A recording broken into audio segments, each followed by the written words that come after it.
দাজলা নদী পার হওয়ার কালে নৌকাতে চড়েছেন, আরো আরোহী আছে নৌকায়। কিছু দূর নৌকা চলার পরে ডুবতে লাগলো।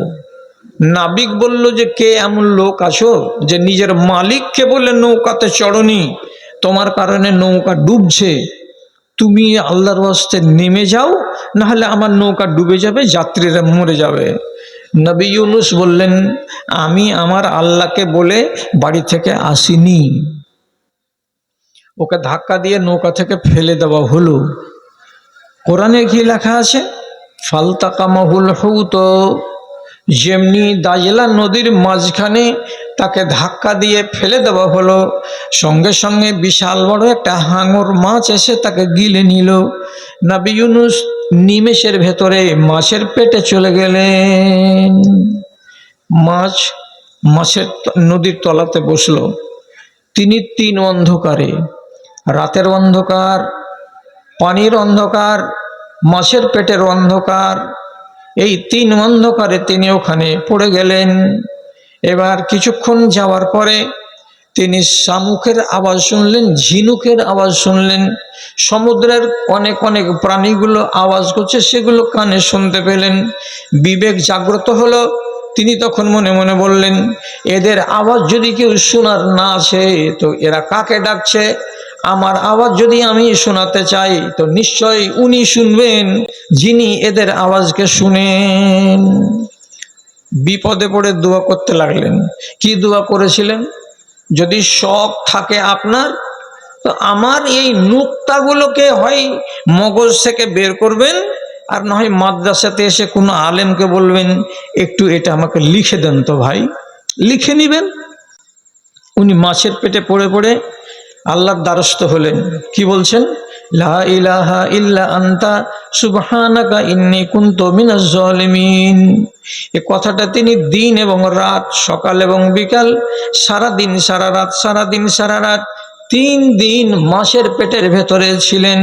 সব সময় এটাই পড়ে এটাই পড়ে এটাই পড়ে রাত কাটাতেন, দিন কাটাতেন। 3 দিন যখন গত হলো, আল্লাহ তাআলা বলছেন, তোমার দোয়াটাকে কবুল করা হলো, তোমাকে আমি মুক্তি দেব, তোমাকে আমি নাজাত দেব। আল্লাহ মাছকে ইলহাম করলেন। মাছ তখন তলদেশ থেকে উঠে কিনারাতে গেল, আর নবী ইউনুসকে সম্পূর্ণ ভেতর থেকে উগলিয়ে কিনারায় ফেলে দিল। আর উগলিয়ে ফেলে দেওয়ার পর নবী ইউনুসের উপরে নিমেষের ভেতরে একটা বড় কদু বা লাউয়ের গাছকে আল্লাহ তাআলা তৈরি করে দিলেন, যাতে তার কাঁচা কাঁচা শরীরকে মাছিতে নষ্ট না করে দেয়। ভালো হলেন। হওয়ার পরে আবার ফিরে এলেন নিজ গ্রামে। তাহলে উনি আল্লাহ তাআলার দ্বারস্থ হয়েছিলেন নিজের অভাবের জন্য, যে আল্লাহ আমি এই মাছের পেট থেকে তোমার কাছে কল্যাণ চাইছি, না হলে আমার উপায় নেই, এখানেই সরে পচে যাব। তো তিনি নিজের অভাব ব্যক্ত করলেন আল্লাহ তাআলার কাছে, আল্লাহ তার ডাকটাতে সাড়া দিলেন।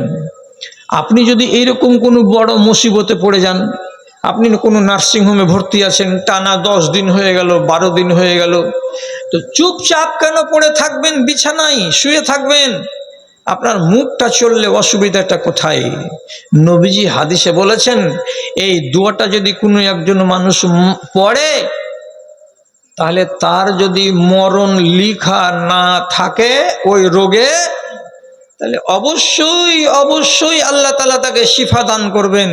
এটা এত কঠিন ফজিলতের দোয়া। তাহলে তিনি আল্লাহকে বললেন তিনার অভাবের কথা, তিনি মুক্তি পেয়ে গেলেন অত বড় মুসিবত থেকে। যদি এই রকম ঘটনার সঙ্গে আমার মিলে, তা আপনি মিলিয়ে আল্লাহকে বলতে পারেন। শুনেছেন বা জানেন, একজন নবীকে আল্লাহ তাআলা 17 বছর ধরে অসুখে ফেলে রেখেছিলেন। কত বছর? 17 বছর। এই লম্বা সময় ধরে তিনি এমনভাবে আক্রান্ত হয়েছিলেন যে বলার কথা নয়। এই নবীর নাম হলো আইয়ুব আলাইহিস সালাম। তিনি যে এত বড় মুসিবতে আছেন, তো শেষে তিনি আল্লাহর দ্বারস্থ হলেন, হয়ে বলছেন, আল্লাহ 17 বছর ধরে যে তুমি আমাকে মুসিবতে ফেলে রেখেছ, আমি অভিযোগ করি না, কেন যে আমি এর আগে আরো 17 বছর সুন্দর থেকেছি, ভালো থেকেছি, তো 117 বছর যদি আমি দুঃখে থাকি তো আমার অভিযোগ নেই বলে তিনি অভিযোগ করেননি। শেষের বেলায় শুধু আল্লাহ তাআলাকে বলেছিলেন যে আল্লাহ, আমি অসুখ, তুমি আমাকে মুক্তি দাও। কি বলেছিলেন কথাটা? রব্বে আন্নি মাসানিয়া যুরর ওয়া আনতা আরহামুর রাহিমিন। এই কথাটা বলি আল্লাহ তাআলার কাছে আবদার করলেন, আয় আল্লাহ, তুমি তো দয়াবান, তুমি আমার উপর একটু দয়া করলে হবে না? কটা দিন গেল, 17 বছরের রুগী আল্লাহর কাছে দোয়া করলেন, আল্লাহ কবুল করে নিলেন। সাথে সাথে নবী আইয়ুবকে আল্লাহ তাআলা বলছেন, হাজা মুক্তাসালুন বারিদুন, এই যে তোমার সামনে শুকনো জায়গাটা আছে, এখানে তুমি তোমার পা দিয়ে একটা জোর করে গুঁতো মারো, তোমার গুল্লাটা দিয়ে জোরে গুঁতো মারো, ওখানে একটা ছোট্ট খাল হয়ে গেল।